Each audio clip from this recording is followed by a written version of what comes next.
This is the Transformers Robots in Disguise Warrior Class or Deluxe Class Optimus Prime. The figure is part of the second wave of the Warrior Class or Deluxe Class series of figures from the Transformers Robots in Disguise toy line. Put in there. Here is the packaging. Fantastic box art. Very reminiscent of the old Transformers Prime figure with a different body, obviously, but the head sculpt, very reminiscent. A younger looking Optimus Prime, but an older looking one, older sounding one on the show. He's like the mentor of Bumblebee on the show. He's sort of given the reins of leadership of the Autobots to Bumblebee, and in some ways akin to how the Star Wars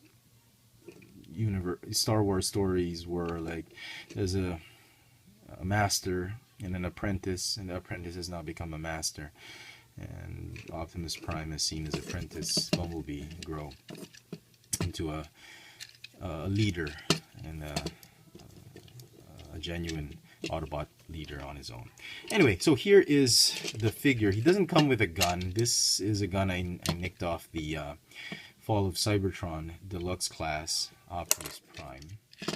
He does, however, come with a battle axe, which I'm not sure if we're going to see on the show, because he's sort of like Jaga for Lion-O on the Thundercats. He's like that spirit that just pops up whenever the Autobots need him. I don't know if he's really going to do a lot of fighting. Maybe he's going to do some help, yes, definitely, but not sure if we're going to see this axe. This axe, I don't know if this is really Optimus Prime's axe on the show, or it's Hasbro's way of sort of trying to make up for not giving this figure its own axe. The War for Cybertron Optimus Prime, for not giving him an axe. Maybe they decided to sneak that one in so collectors can actually buy this one and give the axe to this particular figure, which is okay if it weren't so tiny.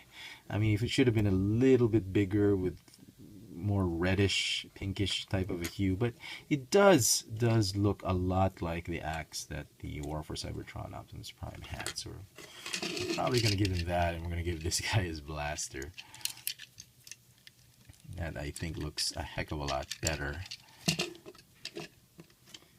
And just for posterity's sake, not posterity's sake, but just to give you guys a glimpse of how he was back in Transformers Prime. This is the Deluxe Class Optimus Prime for the Transformers Prime cartoon. Yeah, definitely way off, but there are bits and pieces of inspiration from this one that they moved into this figure. The head sculpt, yeah, the legs, you can see just a minor semblance to it, but Hasbro really tried to draw some inspiration from both the animated and the Prime cartoons to bring you the Robots in Disguise cartoon. Make it less drama, but not too comedic, not too childish, not too for kids cartoon that both adults and kids can enjoy. Okay, let's get rid of this out there. We're going to use that for alt mode. Let's get rid of this. Let's get rid of this guy. Does the blaster fit him?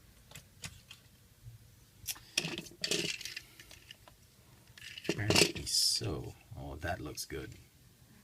And that looks good.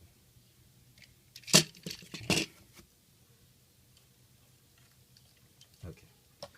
Oh, and let's not forget his mentee, Bumblebee. Bumblebee, you have formed a good team. Well, we just, sort of just came along together. I didn't really form it, we just happened to just be here. Still, you did form. Yeah, I don't think I'm really meant to be a leader. You are the leader. Now, you must catch all that deserve. But Optimus, we need you. No, I was only paid to just be the voiceover. So, you be the leader. I'm done fighting the zombie.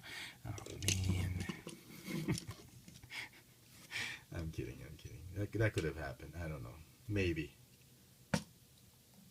Bumblebee being the leader of the Autobots. Who knew? back in G1, 1980s. Who would have thunk that? Okay, you might notice something different about this figure, or not. The toy says that he's got these bear claw armor on his hands, and they're supposed to be up like this. I did the modification that was suggested by Pia. I always watch his videos. I'm a big fan of that reviewer. If you don't know who he is, go check it out on YouTube. Pia did a modification where you unscrew. See, there's a hole right there where you take off the wheel, then you unscrew this piece, and then you shave off just a bit of that red plastic, so you can actually move it like that. It's not as difficult as I thought it would be.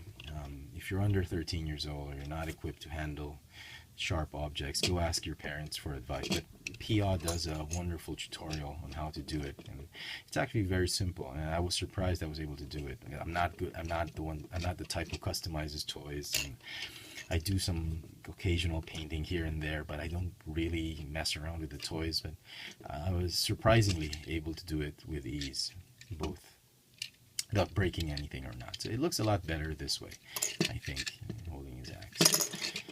So, sculpt the figure, it kind of looks weird because the shoulders are way up here. And to make the shoulders go up, there's another hinge joint here by the chest to make him look like that. So he's a little bit chunky, looks like the gorilla-ish look to him. He's got these big legs, but what I like about it is that the thighs aren't too short, which is what most of the Bumblebee figures suffer from. He's got some back kibble, which is fine because this is a 8-step, 10-step transformation. Overall, he's very nice. The head looks a little bit small. He is small, but that's the way things are going now for the Deluxe class or Warrior class figures. So not too big a deal for me, the sculpt. It could have done. It could have been better. Hasbro could have done some more work on it. And apparently nobody in Hasbro thinks that scale is important now. So he should have been a Voyager class, but what can you do? Articulation for the figures, got a swivel neck, swivel shoulder, and has another swivel joint at the bottom. Ball jointed elbows, ball hinge hips, thigh swivel, hinge knees, and no foot articulation. Paint apps on the figure, not too bad. If you're picking through several on the pegs, make sure that the silver doesn't bleed into the blue on his head sculpt, and the black doesn't have too many chipping here and there. Other than that, he's okay. Autobot symbol, you can scan that for the game application. Now to transform him, very, very simple. You don't even need to read the instructions. If you could if you want to, but if you've gone through several Optimus Prime figures, the transformation is quite intuitive by now. Oh, don't forget to fold that up. Fold these. Let's do it systematically. Okay, my bad. Okay, so first thing you want to do, peg the legs together. Make sure they're aligned. Rotate the waist piece. Rotate these pieces. Fold the head down. Make his hands peg onto. If you didn't do the modification, you don't have to do that extra step. Just fold it like that. And as you can see, he's got some fake chest. This is not the windshield of the truck. What happened to the light? It's not the windshield of the truck. These are the windshield. So, still given him genuine chest. I would, but this is a simplified transformation compared to most deluxes. So I can understand why Hasbro had to do that double chest. It would have been nice if this was his actual chest, but yeah. They're almost done. There's a lot of gaps here and there, but yeah, it is a deluxe class toy. And there's a tab right here. Tab it on there. What's nice about this though is that they've given him a trailer. You don't need an extra piece as a trailer. That's nice. But there's you can see all the gaps here and there. This one's okay. That was meant to be that way. Smokestacks on his feet. A lot of kibble going on here and there. It's not as flush as I thought it would be. And empty spaces here. But it's fine. It's a deluxe class figure. And this one, you can start it this way with the peg there, and you're supposed to hook this one here, right there, but it doesn't quite reach. There is a it comes up short. Try and peg it in there. It's not gonna stay in there because somehow the legs aren't. It's a bit too long, or this one was a little bit too short, but it was too exact, and it's supposed to sit in like that. But on my copy of the figure, it just doesn't, so I'm gonna leave it at that. Here he is with steel jaw. Definitely very small. I mean, should be bigger, should have been larger, but what can you do? It's a great figure. As far as Optimus Primes go, it's not bad. I'm gonna have to give it a 9 out of 10. It's not perfect. I still like the Bumblebee best amongst all of the deluxe class figures. I haven't opened up Drift. We'll get to that when I do open them up. I'll make sure to do a review on it. But this figure is not bad. I mean, it's getting a lot of flack because it's small, simplified, but definitely not bad. If you're a big Optimus Prime fan, you love the show, you're going to want to pick this one up, but don't pay more than retail price for it. Yeah, 9 out of 10, definitely. So there you go, folks. Oops, too much glare. I hope you enjoyed this video review. If you did, please click thumbs up icon at the bottom to like it. Go ahead and share it with your friends. Share it on Google+. Don't forget to subscribe to this channel, Chefatron. This is my new channel on YouTube where I do all my reviews for Transformers, Star Wars, Marvel, shows, and whatnot. I do have an Instagram account where I post my toy sightings locally here in Manila, FX Friends. I do have a Twitter account where I post all my toy purchases, FX Friends as well. But on YouTube, I'm Chefatron. So there you go, folks. This has been the Transformers Robots in Disguise Deluxe Class or Warrior Class Optimus Prime. Thanks for watching.